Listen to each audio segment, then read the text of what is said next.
Hi, welcome back to the garden. Today is Sunday, October 2nd. We're going to do a live chat today based off of questions from you. Now, the first question that I keep getting asked is why we do this. Is it to get ready for something? I'm going to tell you the truth. If I thought it was going to be Mad Max or zombie apocalypse, I wouldn't bother. But it's always good to look towards the future. Why do we buy insurance? In case things happen. If you got a family, you got kids. I was a little boy, I broke my hand. Good thing they had insurance. So it's always good to know how to grow your own food. We really just do it because we like it. And I can, yes.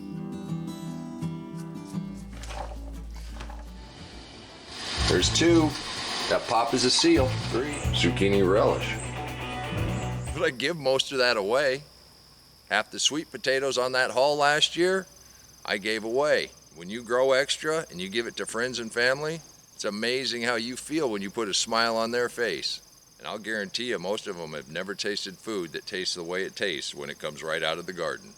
Now this is the second live chat that I've tried. The first one went off really well. This one's going to be based off of questions, so I'm not sure exactly how well this one's going to go off. Now I'm going to try to make this long enough that I have an opportunity to answer all the questions that come in, and you have an opportunity to ask all the questions you want to ask. Up to this point, as questions have come in, it's been a great opportunity for me to do an episode on that question. But as this community has grown, just like the garden has grown, looks like there's an awful lot of work, and where do we start?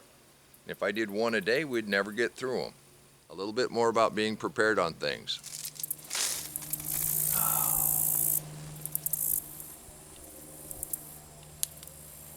It's always good to be prepared. It's always good to know how to do something. But we do this because it tastes great. The people that taught me how to do this actually lived through a depression, and they had to use their garden to eat. They fed quite a few family members for several years. So it really is good to know how to grow your own food. But it isn't because I think there's not going to be any food. It's just because it tastes really good. Now this has been an extreme year in my area for weather. We haven't had a ton of rain and it's been really, really hot. The last couple of years, it wasn't so bad in the summer. It'd get hot a little bit in the afternoon, but we had plenty of water. It's been pretty hot and dry in my area.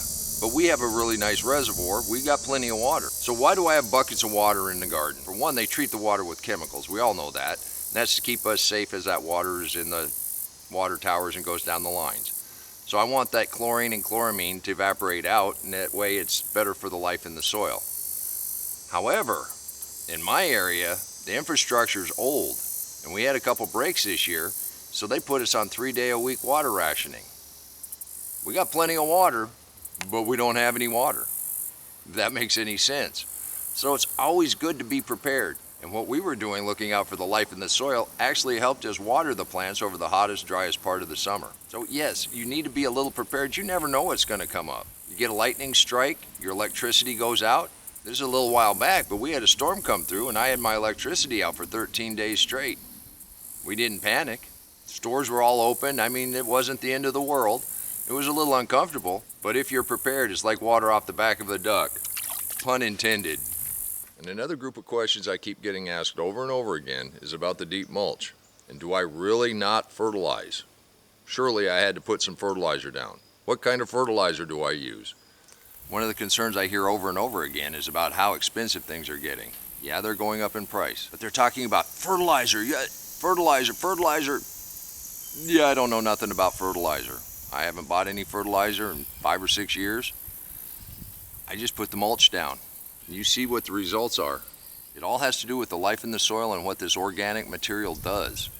So this all ties back together. Why we do it, how we do it, the cost of things, what we can do to mitigate those costs.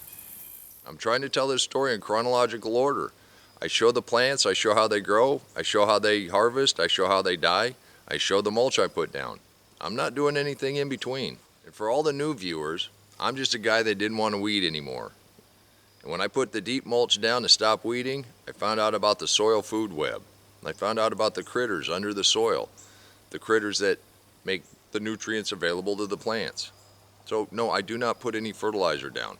What you see is the organic matter we just scatter around. And of course we started off with leaves, and then hay, and then grass. That's what I could get my hands on. Then I got really lucky and got a couple loads of wood chips. And then after that, we added kitchen scraps. We do a compost pile, so we put the compost out here. We use old bags, we use old mail that we grind up. Anything that was alive, we put down on the garden. We don't till. I do have a pretty good playlist of episodes about mulch. While I go ahead and answer some questions in the chat, let's go ahead and take a look at a few excerpts.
The other day I had a subscriber send in a question about the mulch.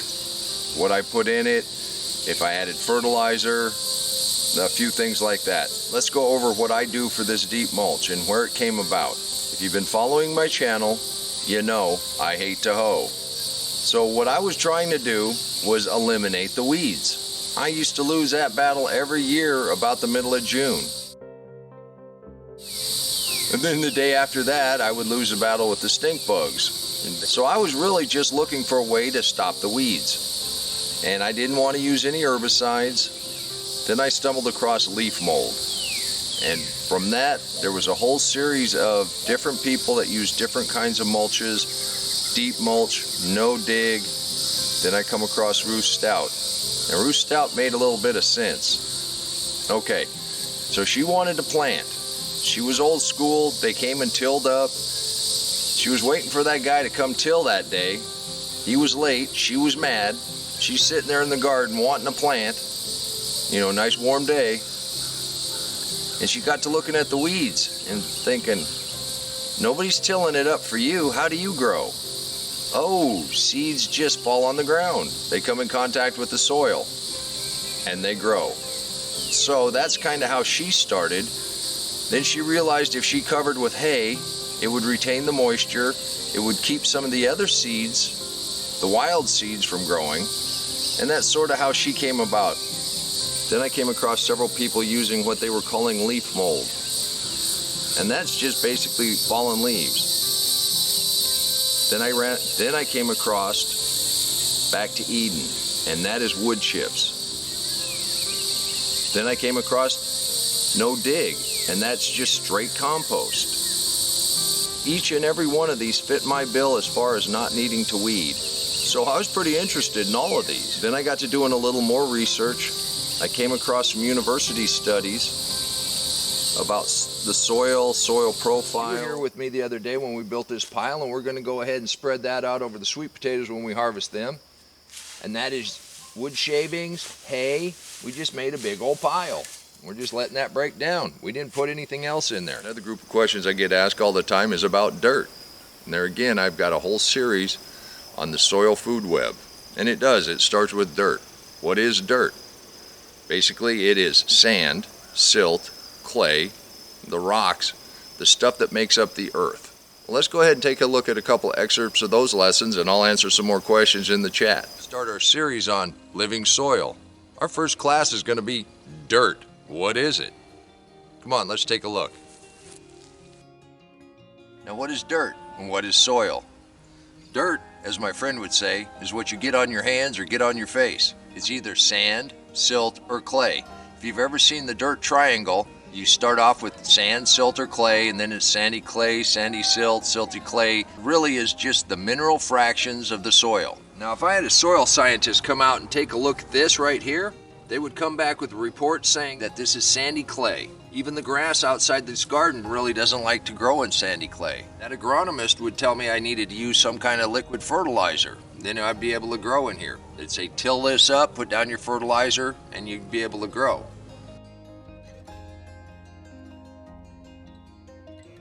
Recent science shows we need 42 different minerals to make plants grow.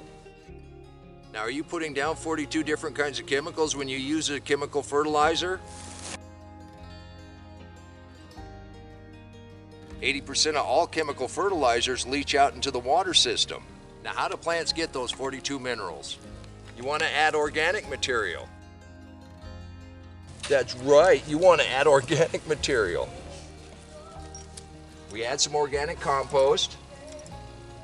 Our organic matter, yes, our organic matter holds 10 times more water than just regular dirt.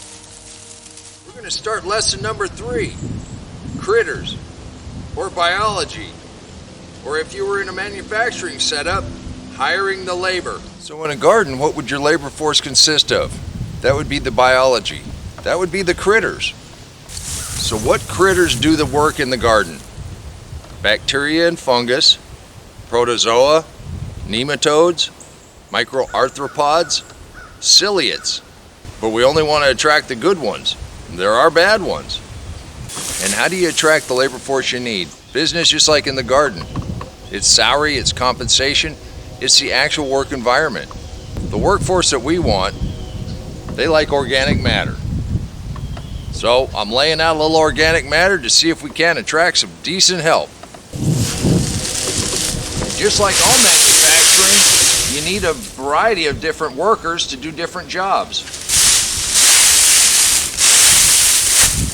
So who are the critters that we need? One of the biggest problems we have on farms and gardens is compaction. So our labor force needs to be something that's going to counteract that compaction. So we need bacteria and fungus. Another batch of questions that I get asked all the time is about spraying the garden. If I sprayed the garden, we wouldn't have frogs living out here. If I sprayed the garden, I wouldn't have this black soot starting off of the honeydew caused by aphids. We do employ ladybugs and we do employ mantids. But once they clear the garden, they move on and then bugs start coming back in. Obviously, we're not going to let the bugs take over the garden.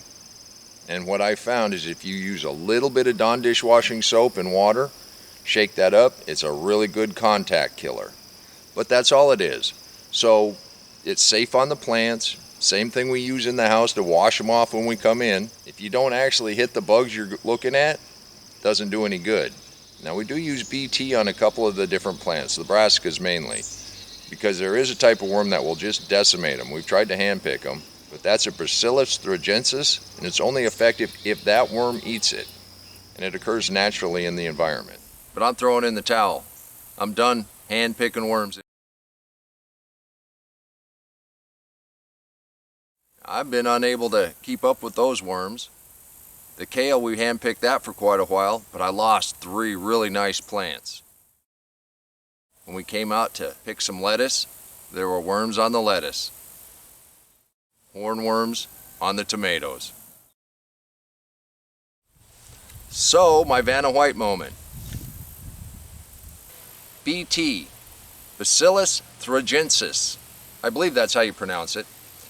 Anyhow, I've been doing quite a bit of research on this, and from what I understand, it only works when the worms actually eat it. It makes them stop eating. So even if they crawl over it, it doesn't affect them. It doesn't affect any of the other insects. It doesn't affect earthworms.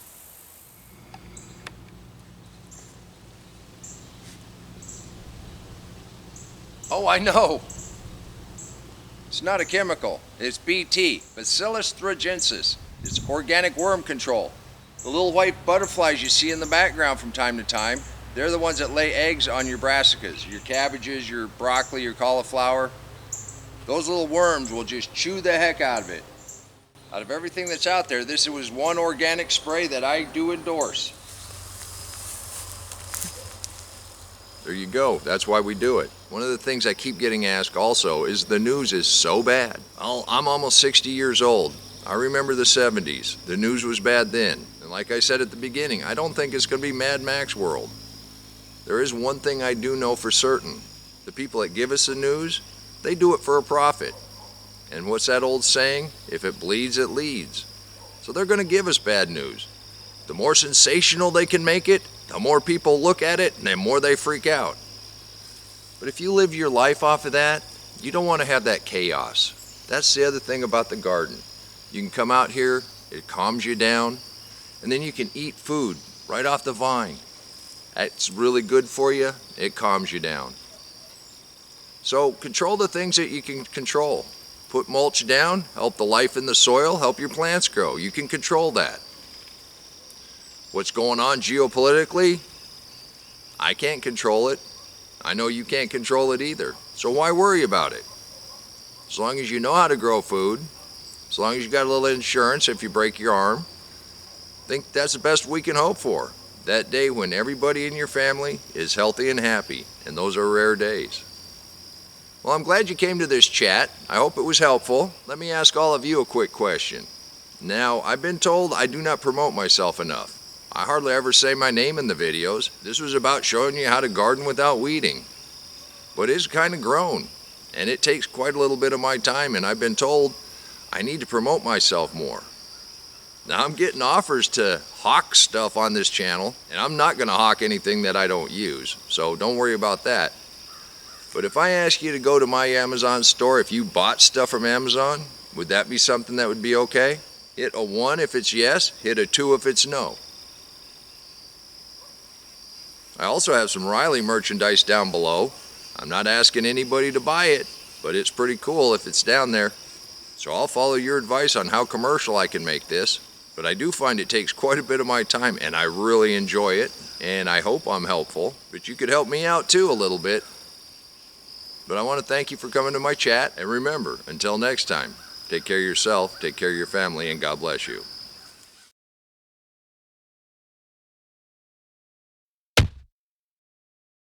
Come on, let's plant.